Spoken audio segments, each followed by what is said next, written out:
بسم اللہ الرحمن الرحیم الحمدللہ رب العالمین والعاقبۃ للمتقین والصلاة والسلام علی اشرف الانبیاء والمرسلین اما بعد اعوذ باللہ من الشیطان الرجیم بسم اللہ الرحمن الرحیم یا ایہا الذین آمنوا اذکروا اللہ ذکرا کثیرا صدق اللہ العظیم قال النبی صلی اللہ تعالی علیہ وسلم افضل الذکر لا الہ الا اللہ وافضل الدعاء الاستغفار او کما قال علیہ الصلاۃ والسلام۔ بعد از حمد و ثنا لائق صد تعظیم و احترام اور جتنے بھی سننے والے میرے دوست احباب ہیں تمام کو دل کی اتھا گہرائیوں سے میں اپنی طرف سے اور اپنی پوری ٹیم کی طرف سے سلام پیش کرتا ہوں۔ محترم سامعین، آپ دیکھ رہے ہیں پروگرام نور ہدایت اور میں ہوں آپ کا میزبان حافظ حبیب الرحمن۔ آج کے ہمارے اس پروگرام کا جو ٹاپک ہے وہ ذکر خدا ہے، اللہ تبارک و تعالیٰ کی یاد، اللہ تبارک و تعالیٰ کا ذکر۔ اس کے متعلق ہمارے ساتھ جو علماء کرام تشریف فرما ہیں وہ گفتگو فرمائیں گے۔ قرآن مجید فرقان حمید کی جو آیت مقدسہ میں آپ احباب کے سامنے تلاوت کی، اللہ تبارک و تعالیٰ نے ارشاد فرمایا یا ایہا الذین آمنوا اذکروا اللہ ذکرا کثیرا، کہ اے ایمان والو تم اللہ تبارک و تعالیٰ کا ذکر کثرت کے ساتھ کیا کرو۔ اس آیت کے اندر کثرت ذکر سے مراد کیا ہے وہ ہمارے ساتھ جو علماء کرام تشریف فرما ہیں اس پر مفصل گفتگو فرمائیں گے، اور جو اس کے ساتھ حدیث پاک میں نے آپ احباب کی گوش گزار کی ہے، نبی کریم صلی اللہ تعالی علیہ وسلم نے فرمایا افضل الذکر لا الہ الا اللہ، کہ جو سب سے بہترین ذکر ہے، افضل ذکر ہے، وہ لا الہ الا اللہ کا ذکر ہے۔ ایک چھوٹی سی روایت پیش کرنے کے بعد اپنے مہمانوں کی طرف میں بڑھوں گا۔ حضرت موسیٰ علی نبینا علیہ الصلاۃ والسلام اللہ تبارک و تعالیٰ کی بارگاہ کے اندر ہم کلام ہوتے ہیں اور عرض کرتے ہیں کہ باری تعالیٰ مجھے کوئی ایسا عمل بتا، کوئی ایسا وظیفہ بتا کہ جو میں کروں تو میرا مقام، میری شان اور بلند ہو جائے۔ تو اللہ تبارک و تعالیٰ نے فرمایا کہ موسیٰ لا الہ الا اللہ پڑھ لیا کرو۔ حضرت موسیٰ علیہ السلام نے عرض کی کہ باری تعالیٰ یہ تو ایک عام کلمہ ہے کہ جو ہر شخص کی زبان پر ہے، مجھے کوئی ایسا عمل بتایا جائے، کوئی ایسا وظیفہ بتایا جائے جو اس میں صرف میری انفرادی خصوصیت شامل ہو اور میرا مقام اس سے اور بلند ہو جائے۔ تو اللہ تبارک و تعالیٰ نے فرمایا کہ موسیٰ اس کلمے کو ہلکا مت سمجھے، کہ اگر آپ ساتوں زمینوں کو اور ساتوں آسمانوں کو ترازو کے ایک پلڑے میں رکھ دیں اور دوسرے پلڑے میں اس کلمے کو رکھ دیں تو موسیٰ پھر بھی یہ کلمے والا پلڑا جو ہے یہ بھاری ہو جائے گا۔ سبحان اللہ۔ تو یہ اس ذکر کی فضیلت ہے۔ سامعین محترم، ہمارے ساتھ جو مہمان یہاں پر تشریف فرما ہیں، ہماری خوش قسمتی ہے کہ ہمارے ساتھ آج دونوں جو احباب ہیں دونوں کا تعلق سادات کے ساتھ ہے، حضور علیہ الصلوۃ والسلام کے گھرانے کے ساتھ ہے۔ جو ہمارے پہلے مہمان یہاں پر تشریف فرما ہیں جناب حضرت علامہ مولانا سید عبدالقدیر حسین شاہ صاحب، اور آپ کے ساتھ ہمیشہ کی طرح جو ہمارے مہمان ہیں ہمارے ہر پروگرام کا حصہ ہوتے ہیں جناب علامہ سید ابرار حسین شاہ صاحب۔ دونوں احباب کا تہ دل سے میں شکریہ ادا کرتا ہوں، آپ نے اپنے گوناگون مصروفیات سے وقت نکالا اور ہمارے پروگرام کو رونق بخشی ہے۔ شاہ صاحب، میں آپ سے یہاں پر ایک سوال کرنا چاہوں گا، ہمارے سامعین کو بتائیں جو قرآن مجید کی آیت مقدسہ میں نے پڑھی ہے کہ ایمان والوں کو اللہ تبارک و تعالیٰ نے کثرت ذکر کا حکم دیا، اس کا مفہوم عوام کے سامنے پیش کریں اور کثرت ذکر سے مراد کیا ہے اس پر بھی ذرا روشنی ڈالیں۔ الحمد للہ والصلاة علی اہلہا، اما بعد فاعوذ باللہ من الشیطان الرجیم، بسم اللہ الرحمن الرحیم، یا ایہا الذین آمنوا اذکروا اللہ ذکرا کثیرا، صدق اللہ العظیم۔ رب اشرح لی صدری ویسر لی امری واحلل عقدۃ من لسانی یفقہوا قولی۔ سب سے پہلے تو میں آپ کا تہ دل سے شکر گزار ہوں کہ آپ نے اس پروگرام میں مدعو کیا، اور پھر اس کے ساتھ ساتھ جس موضوع کے اوپر آپ نے لفظ کرنے کا موقع عنایت کیا، انتہائی اہم موضوع ہے اور بڑی اہمیت کا حامل ہے، اور اس کے ساتھ ساتھ اگر باقی دوسری طرف ہم آئینے کا دوسرا رخ دیکھتے ہیں تو یہ پروگرام بھی بڑی اہمیت کا عامل ہے کہ موجودہ پرفتن دور کے اندر جس طرح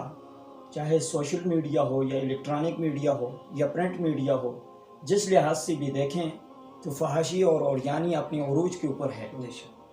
اور اس کے ساتھ ساتھ اگر دیکھیں تو کئی ایسے الیکٹرانک میڈیا کے اوپر کئی ایسے لوگ بعض اوقات ایسے مراحل کے اندر آ جاتے ہیں کہ جو اپنا اکثر اوقات اپنا زیادہ تر وقت فحاشی اور عریانی کے اندر گزار رہے ہوتے ہیں، اور جب ان سے کوئی دین کی بات پوچھی جاتی ہے یا اس حوالے سے ان سے کچھ چیز لینے کی کوشش کی جاتی ہے تو پھر وہ وہاں پر اپنے ہی قیاس آرائیاں کر رہے ہوتے ہیں۔ تو اس اعتبار سے یہ پروگرام بڑی اہمیت کا عامل ہے، اور خصوصاً بالخصوص آج کا جو موضوع ہے، اللہ رب کائنات نے آیہ مقدسہ کے اندر ارشاد فرمایا، یا ایھا الذین آمنوا اذکروا اللہ ذکرا کثیرا، اے ایمان والو اللہ کا ذکر کثرت سے کرو۔ آیہ مقدسہ کے الفاظ کے اوپر جب ہم غور کرتے ہیں تو سب سے پہلے تو ہم دیکھتے ہیں کہ اس آیہ مقدسہ میں اللہ تبارک و تعالیٰ کا جو خطاب ہے وہ ایمان والوں سے ہے، یعنی یا ایھا الذین آمنوا، ایمان والوں سے اللہ تبارک و تعالیٰ خطاب فرما رہے ہیں۔ اور دوسری چیز جب ہم الفاظ کے اوپر غور کرتے ہیں تو اس میں اذکروا امر کا صیغہ ہے، اور امپیریٹو سینٹنس یہ بڑی اہمیت کا عامل ہے، یعنی اللہ تبارک و تعالیٰ کی طرف سے امت مسلمہ کو، ایمان والوں کو یہ حکم ہو رہا ہے۔ اور حکم کس چیز کا ہو رہا ہے؟ فرمایا کہ اذکروا اللہ ذکرا کثیرا، یا ایھا الذین آمنوا اذکروا اللہ ذکرا کثیرا، اے ایمان والو اللہ کا ذکر کثرت سے کرو۔ تیسری چیز جب ہم ان الفاظ کے اوپر غور کرتے ہیں تو لغت کی کتابوں میں جیسا کہ تاکید کے طور پر ایک چیز یہ آتی ہے کہ الفاظ کی کثرت تاکید کے اوپر دلالت کرتی ہے،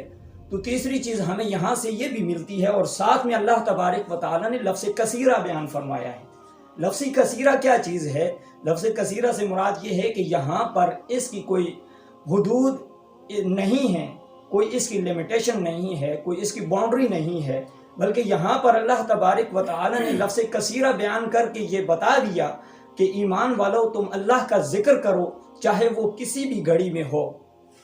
اور اسی طریقے سے ایک اور مقام پر اللہ تبارک و تعالیٰ نے ذکر کے بارے میں ارشاد فرمایا کہ تم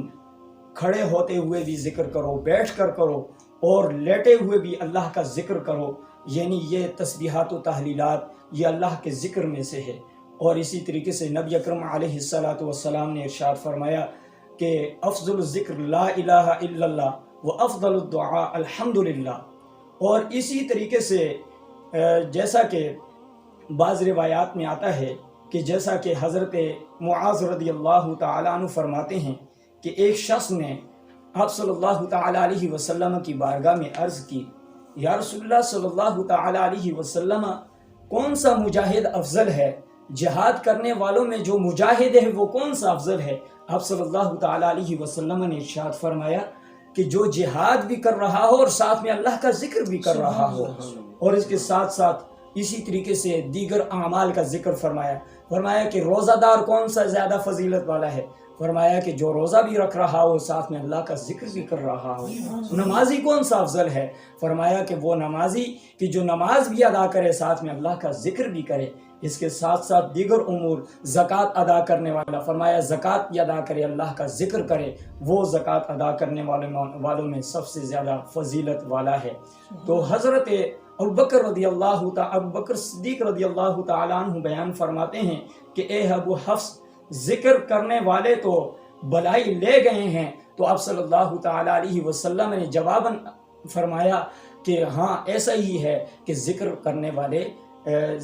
والے جو ہوتے ہیں وہ بھلائی لے جاتے ہیں۔ تو اسی اعتبار سے دیکھیں تو کئی ایسی روایات آتی ہیں۔ یہاں ذکر سے مراد اگر ہم دیکھتے ہیں تو ذکر سے مراد یہاں پر لا الہ الا اللہ محمد رسول اللہ جو کلمہ طیبہ ہے یہ بھی شامل ہے۔ اس کے علاوہ باقی تسبیحات و تحلیلات بھی ہیں، جیسا کہ نبی اکرم علیہ السلام کی ایک روایت مقدسہ ہے، فرمایا کہ کلمتان حبیبتان الی الرحمن، کلمتان حبیبتان الی الرحمن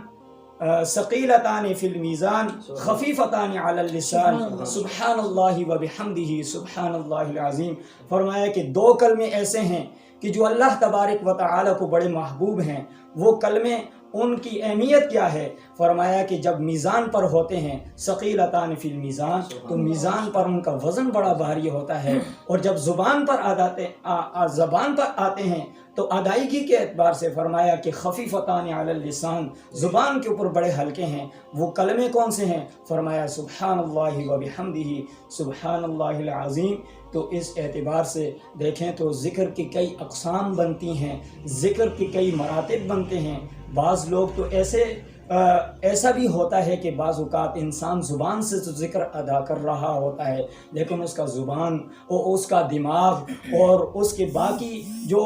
وہم و گمان جو ہوتے ہیں وہ حاضر نہیں ہوتے۔ اسی طریقے سے انسان کا بعض اوقات دماغ تو حاضر ہوتا ہے لیکن وہ صحیح طریقے سے ذکر کے اندر مستغرق نہیں ہوتا، اور بعض اوقات ایسے بھی ہوتا ہے کہ انسان زبان سے ذکر ادا کر رہا ہوتا ہے، ذہن اس کا حاضر ہوتا ہے اور دل اس کا اللہ تبارک و تعالیٰ کے خوف کے اندر مبتلا ہوتا ہے۔ تو یقیناً ایسے اذکار بڑے ہی نفع بخش ہوتے ہیں اور بڑی ہی اہمیت کے عامل ہوتے ہیں۔ تو اللہ تبارک و تعالیٰ ہمیں ایسی عبادات کہ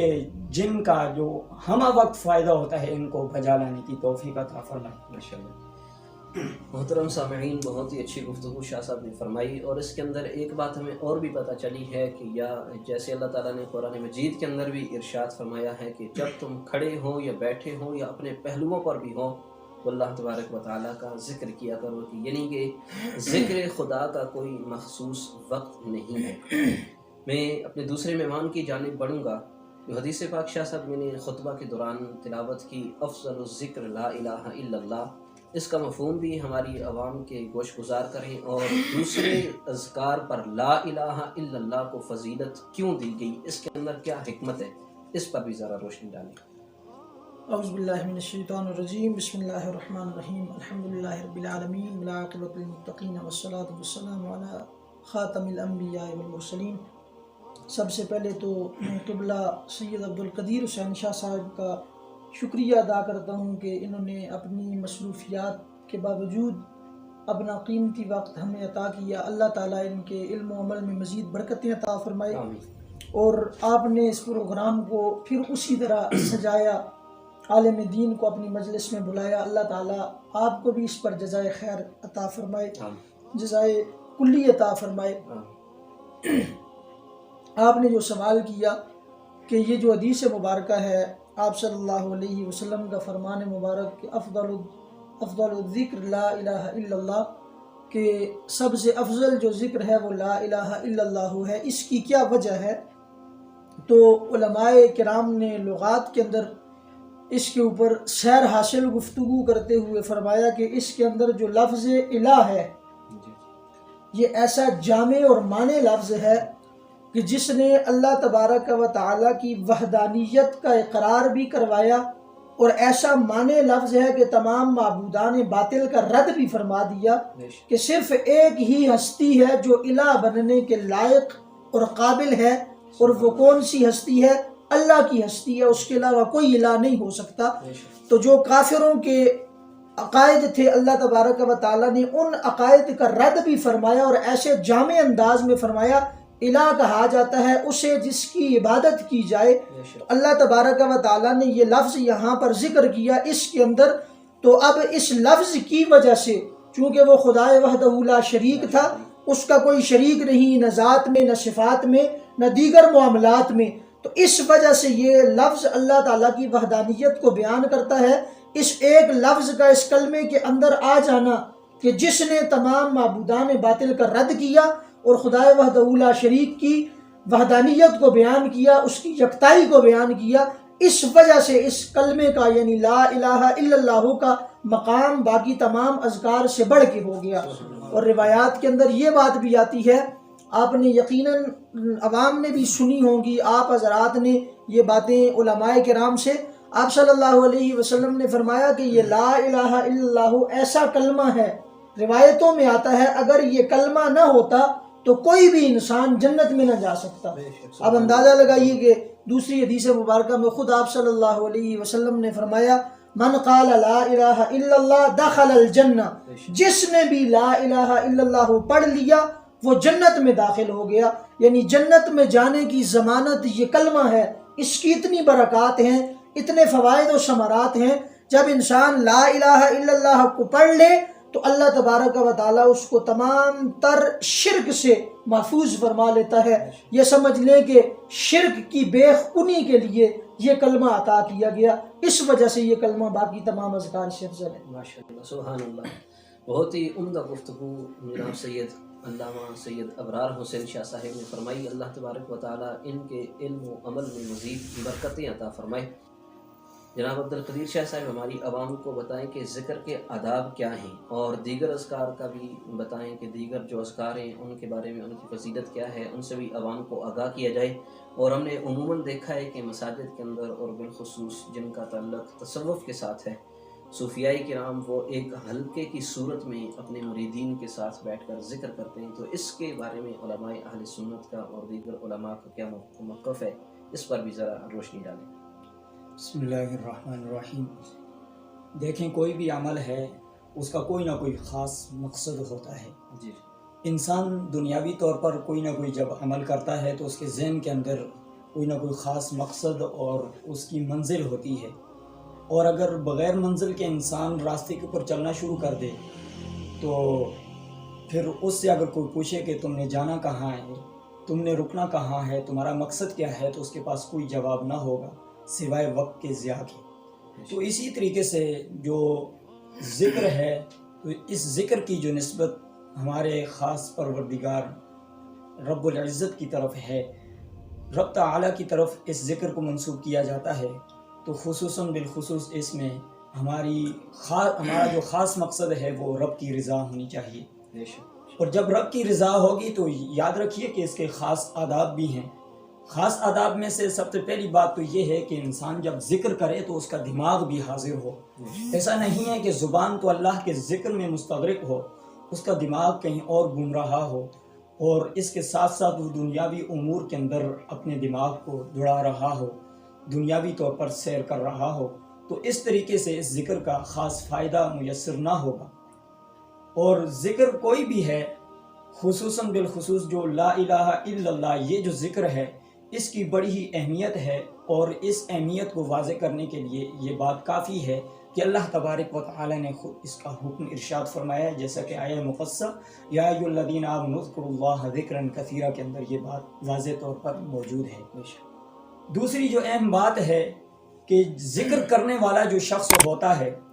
جو ذکر کر رہا ہوتا ہے، وہ شیطان کی طرف سے ایک قلعے کے اندر محفوظ ہو جاتا ہے، یعنی شیطان اس کے اوپر حاوی نہیں ہوتا۔ جیسا کہ اللہ تبارک و تعالی نے ارشاد فرمایا کہ ان الذین اتقوا اذا مسهم طائف من الشیطان تذکروا، کہ بے شک وہ لوگ ان الذین اتقوا اذا مسهم طائف من الشیطان، جنہوں نے تقوی اختیار کیا، اذا مسهم طائف من الشیطان، جب انہیں شیاطین انہیں چھونے کی کوشش کرتے ہیں، شیاطین ان کے نزدیک آتے ہیں، فرمایا کہ تذکروا، وہ اللہ کے ذکر میں مستغرق ہوتے ہیں۔ جب وہ اللہ کے ذکر میں مستغرق ہوتے ہیں تو وہ شیطان کی طرف سے ایک قلعے کے اندر محفوظ ہو جاتے ہیں، یعنی شیطان ان کے اوپر حملہ آور نہیں ہو سکتا۔ دوسری جو اہم بات ہے یہاں پر یہ چیز ہمیں دیکھنی ہوگی کہ نماز دن کے اندر 5 مرتبہ فرض ہے، روزے سال میں 1 مرتبہ 1 مہینے کے فرض ہیں، حج زندگی کے اندر 1 مرتبہ فرض ہے، اسی کے ساتھ ساتھ زکوٰۃ اس کے اوپر فرض ہے جو صاحب نصاب ہو۔ لیکن ذکر ایک ایسی عبادت ہے کہ جو ہمہ وقت ہمارے اوپر لازم ہے، اور اس کو ہم نے اپنے اوپر لازم کرنا ہے، یعنی اس کی کوئی لیمیٹیشن یا باؤنڈری کوئی بھی نہیں ہے۔ تو اس کے ساتھ ساتھ ہمارے جو خیالات اور ہمارے جو وہم و گمان ہیں وہ اس کے آداب میں سے ہے کہ جیسا کہ ہماری زبان سے ہمارے رب کا ذکر ہو رہا ہے، ہمارے رب کی تسبیحات و تحلیلات ہو رہی ہیں، تو ہمارے رب کی طرف اور اس کے کرم کی طرف اور اس کے فضل کی طرف ہمارا دماغ بھی ہونا چاہیے، ہمارا دل بھی اس سے تاکہ منور ہو سکے۔ اسی طریقے سے دیکھیں کہ جیسا کہ حضرت خالد بن ولید رضی اللہ تعالی عنہ نے ارشاد فرمایا، وہ اس سے پہلے دیکھیں کہ مثل الذی یذکر ربہ ومثل الذی لا یذکر ربہ کمثل الحی والمیت۔ سبحان اللہ۔ اس کے اندر دیکھیں کہ لفظ نشر مرتب جسے کہا جاتا ہے، ان الفاظ کے اندر لفظ نشر مرتب کہ مثل الذی یذکر ربہ، کہ مثال اس شخص کی کہ جو رب کا ذکر کرتا ہے، ومثل الذی لا یذکر ربہ، کہ مثال اس شخص کی کہ جو رب کا ذکر نہیں کرتا، کمثل الحی والمیت، زندہ اور مردہ کی مثال ہے کہ جو شخص اللہ کا ذکر کر رہا ہوتا ہے وہ شخص زندہ کی مانند ہے، وہ شخص زندہ ہے، اور جو شخص رب کے ذکر سے انحراف کرتا ہے، روح گردانی کرتا ہے، گویا کہ وہ مردہ شخص ہے۔ حضرت خالد بن ولید رضی اللہ تعالی عنہ ایک حلقے کے اندر موجود تھے اور جنگ کی تیاری ہو رہی تھی، سامنے 60,000 کا لشکر تھا۔ کسی نے رائے دی کہ 60,000 لشکر کے لیے 6,000 مسلمانوں کا لشکر کافی ہے، کسی نے کہا 10,000 کا لشکر کافی ہے، کسی نے کہا 3,000 کا کافی ہے۔ تو حضرت خالد بن ولید رضی اللہ تعالیٰ عنہ نے کیا جملہ ارشاد فرمایا، انہوں نے کہا کہ میں اکیلا ان 60,000 کے لیے کافی ہوں۔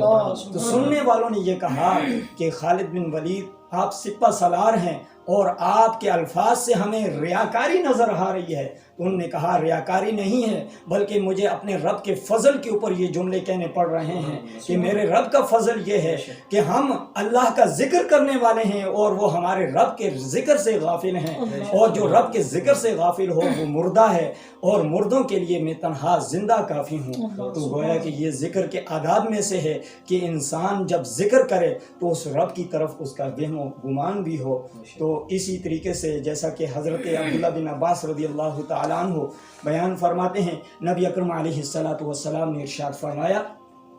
کہ کوئی شخص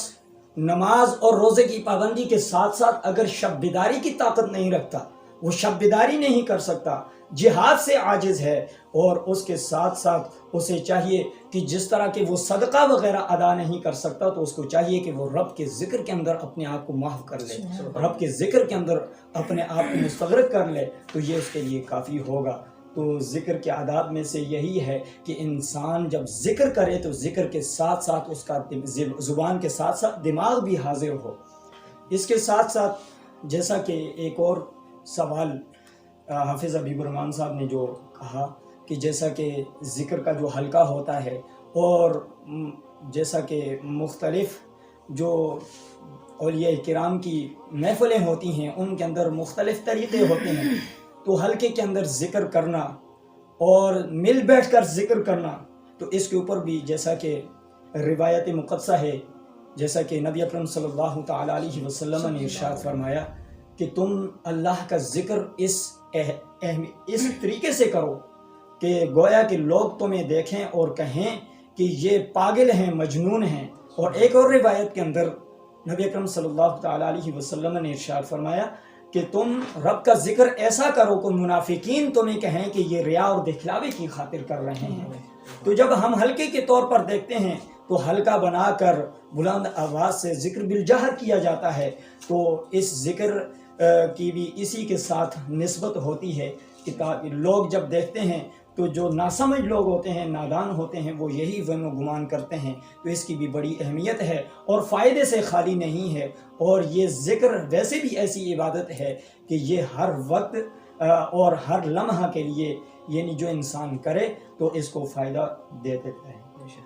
ماشاءاللہ جی سامعین، آپ نے سماعت فرمایا ذکر کے آداب کیا ہیں اور حلقہ بنا کر ذکر کرنا، اس کے متعلق بھی آپ نے سماعت فرمایا۔ اور بھی ایسی بہت سی روایات ہیں جس کے اندر نبی کریم صلی اللہ علیہ وسلم نے خود دیکھا کہ اصحاب کرام جو تھے وہ حلقہ بنا کر اللہ تبارک و تعالیٰ کا ذکر کر رہے تھے، حضور علیہ السلام نے ان سے سوالات بھی کیے۔ تو اس طرح کی بہت سی ایسی روایات موجود ہیں۔ سامعین محترم، جو لا الہ الا اللہ کا ذکر ہے جس پر پہلے بھی ہماری گفتگو ہوئی ہے، اس پر حضرت امام رازی رحمۃ اللہ تعالیٰ علیہ نے آپ نے لکھا ہے کہ جو شخص لا الہ الا اللہ کا ذکر کرتا ہے ایک مرتبہ لا الہ الا اللہ پڑھنے سے اللہ تبارک و تعالیٰ اس بندے کے 4000 گناہوں کو مٹا دیتا ہے۔ اور ساتھ میں یہ بھی فرمایا کہ اگر اس بندے کے 4000 گناہ نہ ہوں تو اللہ تبارک و تعالیٰ اس کے پڑوس والوں میں سے 4000 گناہوں کو مٹا دیتا ہے۔ اور پھر مزید بیان کرتے ہوئے فرمایا کہ اگر اس کے پڑوس والے بھی نیک لوگ ہوں تو پھر فرمایا کہ اس کے ارد گرد جو بستی ہے، بستی کے اندر جو مردے مدفون ہیں، اگر ان میں سے کسی کے 4000 گناہ ہوں یا تمام کے جملہ ملا کر،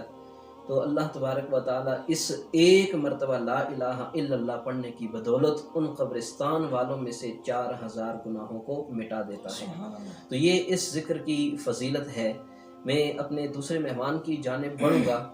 جناب شاہ صاحب، آپ لا الہ الا اللہ کی فضیلت پر کچھ اور بھی حدیث پاک عوام کے سامنے پیش کریں، اور اس کے ساتھ ہمیں یہ بھی بتائیں جیسے ذکر بالجہر ہے لا الہ الا اللہ کہ نماز کے بعد اس کا کرنا، اس کی کیا فضیلت ہے، اس پر بھی ذرا گفتگو فرمائیں۔ بسم اللہ الرحمن الرحیم۔ جی آپ نے بہت اچھا سوال کیا۔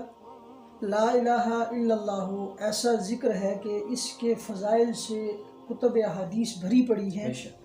قبلہ شاہ جی نے جو روایت بیان کی تھی بخاری شریف کی کہ کلمتان حبیبتان الی الرحمن، یہ بخاری شریف کی آخری حدیث مبارکہ ہے۔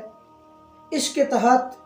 علامہ بدر الدین عینی رحمۃ اللہ علیہ نے عمدۃ القاری کے اندر نقل فرمایا، آپ فرماتے ہیں کہ یہ لا الہ الا اللہ ایسا ذکر ہے، اگر کسی انسان کے گناہ سمندر کی جھاگ کے برابر ہوں اور وہ بندہ لا الہ الا اللہ کا ذاکر ہو، یعنی یہ کلمات پڑھنے والا ہو، تو اللہ تبارک و تعالیٰ اس کے وہ سارے گناہ معاف فرما دیتا ہے۔ اب اندازہ لگائیں اس کلمے کے برکات کے اوپر کہ سمندر کی جھاگ کا اندازہ کوئی نہیں لگا سکتا۔ فرمایا کہ جس کے گناہ اتنی کثیر تعداد میں ہوں، اگر وہ بندہ بھی اس کا ذاکر بن جائے تو اللہ تعالیٰ اس کی بخشش فرماتا ہے۔ اسی طرح فتاوی رضویہ شریف کے اندر جلد نمبر 5 میں ایک واقعہ اعلیٰ حضرت رحمۃ اللہ علیہ نے لکھا، ایک بزرگ ہیں ان کے زمانے کا، کہ ایک شخص تھا، اس کی والدہ کا وصال ہوا، تو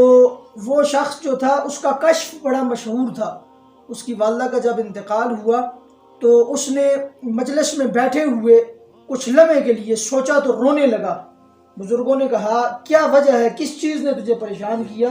اس نے کہا جی میں نے ابھی دیکھا کہ میری والدہ پر عذاب ہو رہا ہے، اس وجہ سے میں پریشان ہوا اور رویا۔ اسی مجلس میں بیٹھے ہوئے ان بزرگوں نے انہوں نے دل ہی دل میں یہ نیت اور ارادہ کیا کہ اے باری تعالیٰ، جو میں نے کلمہ شریف کا ذکر کیا ہوا تھا، 70,000 مرتبہ جو کلمہ شریف پڑھا ہوا تھا، میں اس کی والدہ کو ایصال کرتا ہوں۔ جس لمحے انہوں نے ایصال کیا، ابھی کچھ وقت گزرا تھا کہ وہ شخص ہنسنے لگا۔ جب وہ ہنسا تو انہوں نے پھر دریافت کیا کہ ہنسنے کی کیا وجہ ہے؟ اس نے کہا کہ ابھی پھر میں نے دیکھا کہ میری والدہ جنت کے باغات میں ٹہل رہی تھی۔ تو یہ واقعہ اعلیٰ حضرت عظیم المرتبت الشاہ امام احمد رضا خان فاضل بریلوی علیہ الرحمہ نے لکھنے کے بعد فرمایا کہ اس سے دو باتیں پتہ چلتی ہیں۔ ایک جو اس شخص کا کشف کے بارے میں بات مشہور تھی کہ اس کو اللہ تعالیٰ نے کشف قلبی عطا کیا، ایسی فراست عطا کی ہے کہ یہ اللہ تعالیٰ کی عطا کردہ نور سے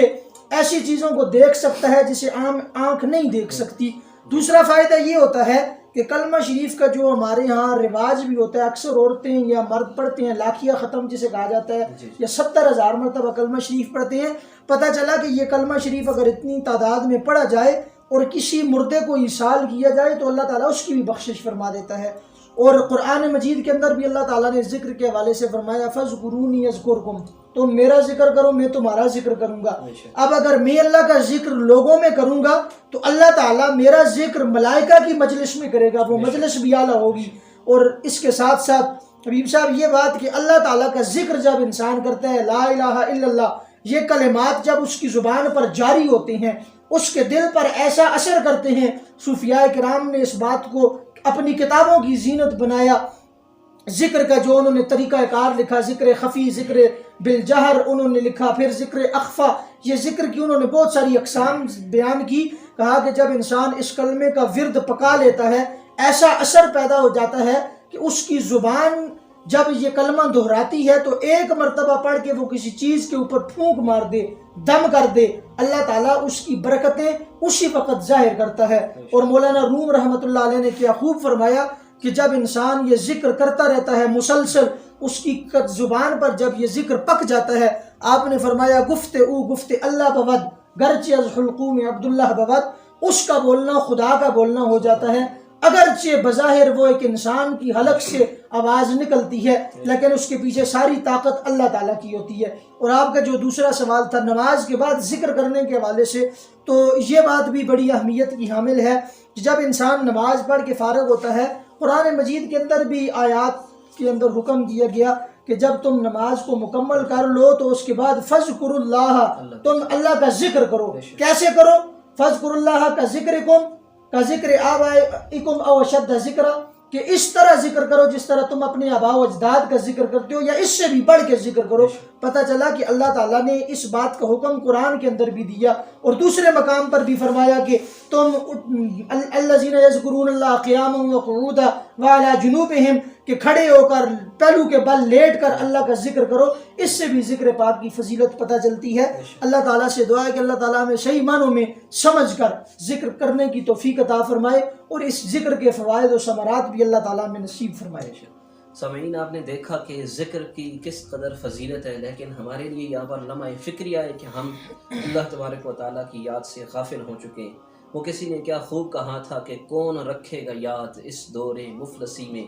حالات ایسے ہیں کہ لوگوں کو خدا یاد نہیں، ہم کون ہیں کیا ہیں بخدا یاد نہیں، اپنے اسلاف کی کوئی بھی ادا یاد نہیں، ہیں اگر یاد تو کافر کے ترانے بس، ہے اگر یاد نہیں تو مسجد کی صدا یاد نہیں، بنت حوا کو نچاتے ہیں سرے محفل ہم، کتنے سنگ دل ہیں کہ رسم حیا یاد نہیں، اپنی ذلت کا سبب یہی ہے فقط، سب کچھ یاد ہے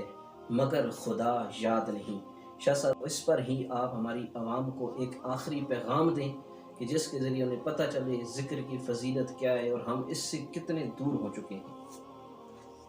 بسم اللہ الرحمن الرحیم۔ ذکر کے فضائل اور اس اعتبار سے آیات مقدسہ اور روایات آپ احباب کے سامنے، ناظرین کے سامنے بیان ہوئی، تو اسی طریقے سے جو آج کل کے دور کے اندر دیکھا جائے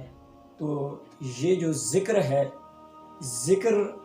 ایسی چیز ہے کہ نبی اکرم علیہ السلام نے ارشاد فرمایا کہ انسان کے دل زنگ آلود ہو جائیں تو ان سے زنگ کو اتارنے کے لیے ذکر کارآمد ہے۔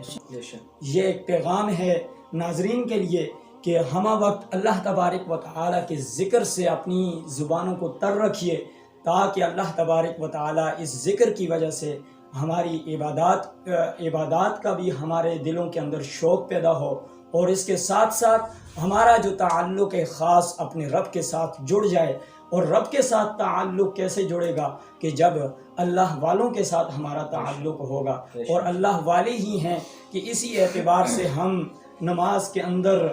صراط الذین انعمت علیہم اہدنا الصراط المستقیم صراط الذین انعمت علیہم غیر المغضوب علیہم ولا الضالین آمین، یہ دعا مانگتے ہیں۔ اس دعا کے اندر ہم غور کریں تو اس دعا کے اندر سورہ فاتحہ پڑھنے والا شخص انفرادی طور پر پڑھ رہا ہوتا ہے، لیکن دعا یہ کی جاتی ہے اہدنا، رب العالمین ہمیں ہدایت عطا فرما۔ یہاں پر جمع کا صیغہ اس وجہ سے بیان فرمایا کہ انسان تنہا ہدایت اگر پا بھی لیتا ہے اور باقی ہدایت پر نہیں ہے تو اس کی ہدایت کارآمد نہیں ہوتی۔ تو جب سب کے لیے، سب لوگوں کے لیے ہدایت کی دعا مانگی جاتی ہے اور سب جب اس سے مستفیض ہوتے ہیں تو پھر معاشرہ جنت کا سامان پیدا کرتا ہے۔ اور اس چیز کا تعلق بھی رب کے ذکر کے ساتھ ہے کہ انسان اپنے رب کے ذکر کے اندر اپنی زبانوں کو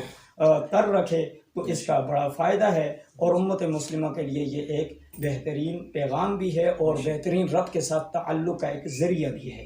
جی شاہ صاحب، آپ بھی کوئی عوام کو مختصر سا پیغام دینا چاہیں اس حوالے سے؟ جی بسم اللہ الرحمن الرحیم۔ میں یہ پیغام دینا چاہوں گا، موجودہ جو صورتحال ہے، یہ جو پوری دنیا اس وائرس کی لپیٹ میں ہے، جس طرف دیکھیں کرونا آ گیا، جی کرونا، فلاں مر رہا ہے فلاں، تو اس حوالے سے علامہ صاحب کی موجودگی میں بات بڑی ذمہ داری سے عرض کروں گا۔ اللہ تعالیٰ نے قرآن مجید سورہ طٰہٰ پارہ نمبر 16 میں فرمایا من اعرض عن ذکری، جو میرے ذکر سے اعراض کر لے، منہ موڑ لے، اللہ تعالیٰ نے خود اعلان فرمایا فَإِنَّ لَهُ مَعِيشَةً ضَنْكَ، اس کے اوپر معیشت تنگ ہو جائے گی۔ اور ساتھ یہ تو چلو معیشت کی بات، اس سے پڑھ کے جو وعید فرمائی وہ اگلا جملہ ہے فَإِنَّ لَهُ مَعِيشَةً ضَنْكَ وَنَحْشُرُهُ يَوْمَ الْقِيَامَةِ أَعْمَى، کل قیامت کے دن اس کا حشر جب کیا جائے گا تو وہ اندھا ہوگا، آنکھوں کی بینائی اس سے چھن گئی ہوگی۔ تو موجودہ جو صورتحال ہے، اتنا وسیع ملک ہے، قرآن مجید کے دیگر مقامات پر فرمایا گیا کہ اللہ کی زمین بڑی وسیع ہے، بہت وسیع ہے، لیکن یہاں پر فرمایا جو خدا کے ذکر کو بھلا دے اللہ تعالیٰ اس پر دنیا کو تنگ کرتا ہے۔ اور اسی طرح سورہ مجادلہ کی آیت نمبر 19 میں اللہ تعالیٰ نے فرمایا استحوذ علیہم الشیطان، شیطان غالب آ گیا ان پر، فانساہم ذکر اللہ، جب غالب آیا تو اس نے اللہ کا ذکر انہیں بھلا دیا۔ اللہ تعالیٰ نے فرمایا اولئک حزب الشیطان، یہ جو گروہ جس نے ذکر خدا کو بلایا یہ شیطان کا گروہ ہے۔ الا ان حزب الشیطان هم الخاسرون، خبردار یہ جو شیطانی گروہ ہے یہ خسارے میں ہے، نقصان اٹھانے والا ہے۔ تو میں اپنے دیکھنے والے جو ویورز ہیں ان سے یہ گزارش کروں گا، جو لوگ اس پروگرام کو دیکھ رہے ہیں ان سے یہ گزارش ہے کہ ان دونوں آیتوں کو سامنے رکھتے ہوئے اپنا تعلق اپنے رب سے قائم کریں، ذکر کریں۔ اب ذکر کے مختلف انداز ہیں، کوئی بھی ذکر ہو سکتا ہے، رب کی کسی بنائی ہوئی چیز کی تعریف کرنا یہ بھی ذکر ہے۔ آپ کو جو اللہ تعالیٰ نے صلاحیتیں عطا فرمائی ہیں، آپ ان نعمتوں پر اس رب کا شکریہ ادا کریں، یہ بھی ذکر میں آتا ہے۔ اب ذکر زبان کے ساتھ بھی ہوتا ہے، اعضاء کے ساتھ بھی ذکر ہو سکتا ہے۔ لا الہ الا اللہ،